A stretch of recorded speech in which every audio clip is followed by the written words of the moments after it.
அரட்பெருஞ்சோதி காலை வணக்கம். அன்புக்குரியவர்கள் அனைவருக்கும்.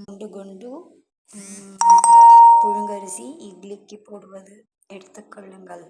1 டம்ளர் அரிசி எடுத்தால் 1/4 டம்ளர் பாசிப்பருப்பு வாஷ் செய்துவிட்டு ரவை போல் இதை கொரப்பாக அரைத்துக் கொள்ளலாம். இந்த மாதிரி அரைத்துக் கொள்ளலாம். நீரூற்றி நன்கு வேக வைத்துக் கொள்ளலாம். முந்திரி, தேங்காய் நம்முடைய டேஸ்ட்டுக்கு தகுந்த மாதிரி வெந்த பிறகு கல்லுப்பு சேர்த்துக் கொள்ளலாம்.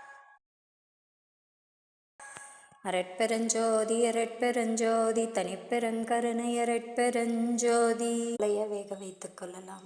பருப்பு வெந்தவுடன் அரைத்து வைத்த விழுதை சேர்த்துக் கொள்ளலாம். சூடாக பிக்கல் ஆர் சுண்டலோடு பரிமாறுங்கள். Serve it hot. ஜீவகாருண்யமே கடவுள் வழிபாடு. ஜீவகாருண்யமே மோட்சம்.